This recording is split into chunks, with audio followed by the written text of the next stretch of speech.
Hello everyone, I just thought I've been doing these recovery videos, but I've not actually said anything about the life that I've come from up until now. So I'm just going to do like however long, just saying about where my life started and how I've ended up here. So basically, my first sign of remembrance of being addicted, which I didn't realise until quite recent, was when I was very young. I think about 4 or 5 years old. I started self-harming just because the way I felt, the way my head was, and everything like that. And and it got to the point where I had to do it every day just to make myself feel better, just to take away that feeling in my head, that I couldn't deal with, and everything like that. So yeah, so basically I ended up self-harming basically every day until into my teens. But then when I was in my teens, I started smoking cannabis, and not cannabis, it was solid back then, but like everybody said, I'd never move to anything harder. I'd never do anything more than just smoke weed and get high. But unfortunately, because of the way my head was, because I was a very depressed child, I never felt or knew what the true feeling of happiness was. I just felt miserable and just down, and I used to hear voices. I remember hearing voices telling people child services and people like that I was hearing things, and I could see things and that, but nobody ever listened. I was just a problem child, just playing up to get attention. But then so basically I started smoking cannabis at a very young age, and I got kicked out of secondary school from basically at the beginning, and those schools I couldn't get into no school, so I ended up being at Holiday Inn working in the kitchen 5 days a week, work experience.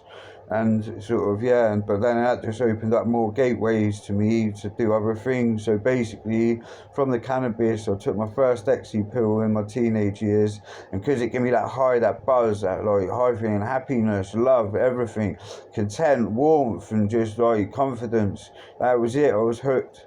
And basically I done it as often as I could, however I could, and then things didn't really start getting proper serious until I found out about drug dealing, and people will give especially younger people drugs because little slave labor basically. So once I started getting involved with things like that and meeting people that you don't really want to be meeting when you're an addict, because trust me, it sent me into chaos. So I ended up getting things for people to make my extra things, with the pills. I used to get about 50p pound each, or selling for near for tenner, each one. Do you know what I mean? So that brought me 7, 8, 9 pill ecstasies for myself.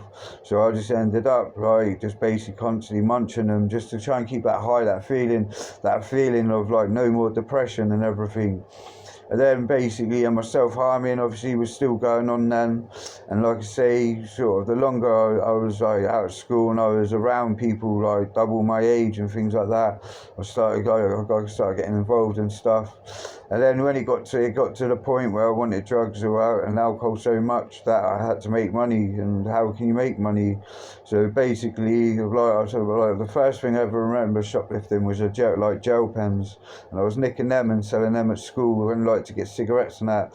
One time I got a newspaper round, and the lady in the shop just never paid attention to us when we were in there in the morning, and I was nicking boxes of cigarettes and everything and selling them 50p a fag at school, if not more. Do you know what I mean? How desperate are you for a cigarette? I've got it, I can sell it to you. Yeah, so then basically, my drug use and everything just went into chaos. I found amphetamine. I never really got much of that, but then I later found out it's because I got ADHD. So it done the opposite of what it done to everyone else. It just chilled me out, because I often sat there and wondered why is all my mates, they're all buzzing, running around the room, bouncing off the walls. You know what I mean? Talking and that, and I was just sat there just all relaxed and that, and people used to point out all the time, but like I say, I didn't get diagnosed with ADHD until in the last few years or so. But yeah, so then basically when it comes to the age of like being old enough to leave school, even though I wasn't even at school for the whatever years before that. I started working at the Holiday Inn, and then sort of, obviously that didn't last long because I was getting proper money then. Well, proper money, I think it was on about £3 something an hour, but do you know what I mean? It was the most money I was getting in one go every month. So obviously I started, as soon as I got money, I was disappearing from work for days. I was going into work, going on my lunch break, not going back because I ended up like drinking or taking drugs.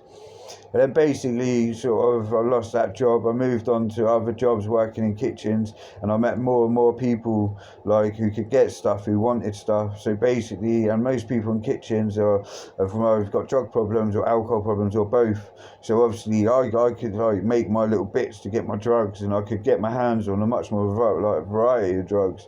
Because when I was working, I found ketamine, like horse tranquilizer. If you don't know what that is, I used to snort that. And the same when I first snorted that, the feeling and just the buzz that like drug give to me. Oh, it was like, I still remember the day, and I'd be lying if I sat here and said I didn't have no enjoyment ever. Like drugs through my life. Because telling you the truth, at the beginning though, like drugs saved my life.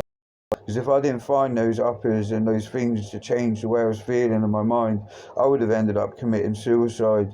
Like I say, like a little kid, like having to self-harm just to go to school and things like that. But that's the first sign that I've been an addict since I was born. And now, obviously, it's just finding those things to put my addiction into, like making these videos, doing the meetings, working the big book and everything.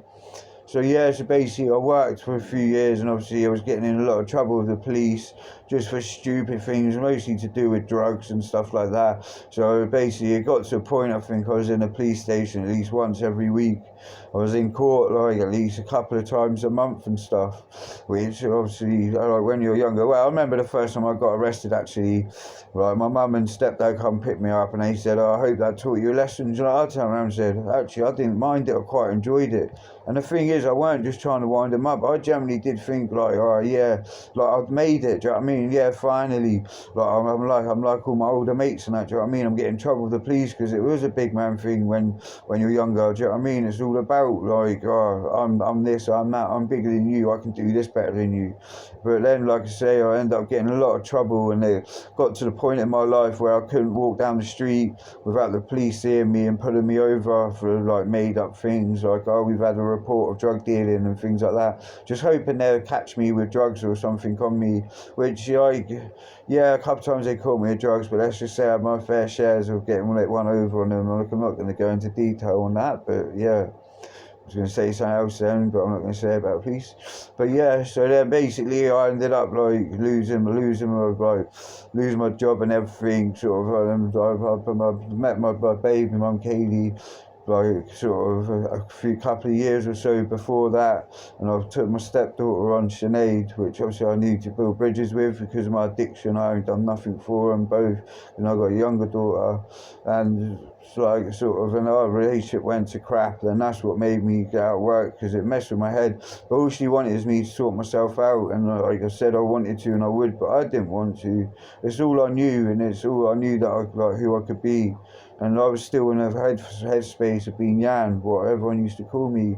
But now I don't go by the other name Jan at all, I'm Aaron. But yeah, so basically I lost my job, and then obviously found benefits, and then basically every day I could party. I didn't have no commitment to my drug use, my crime, and just everything went into complete madness. And then it went until sort of my early 20s, I had little problems, like a really bad regular heartbeat and everything, about my early 20s. And then like nearly mid 20s, I developed a rare heart condition, and unfortunately, because it was that rare, they didn't really know what caused it, but I know what caused it. I was taking party drugs for a good few years by then.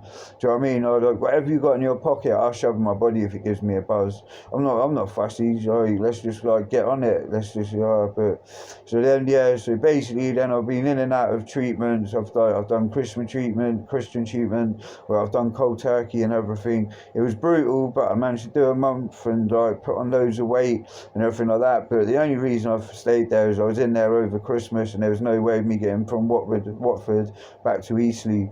So I basically, like, I ended up walking out there, and I had heroin crack injecting in my arm, like not even 2 hours of being back in Eastleigh. And then like I went through a few NHS detoxes, got clean, like yeah, this is it now, and then relapsed within days, like maybe a couple of weeks after. But then my life just went into chaos. Like I had my own place and everything, but I always said it'd probably been better for me if I was living on the streets. That's what my flat was like. It was miserable, and then I was getting myself in all sorts of trouble, robbing drug dealers, making deals that I knew that I weren't going to do, and I had no thing to do it. I just want your drugs, and I'm going to get your drugs. You know what I mean? Same when I was like doing drug dealers and that, people say, oh, like, what would you do? Pull a blade on them? I didn't pull a blade. I just go psycho, just go mad. You know what I mean? Like, don't let them know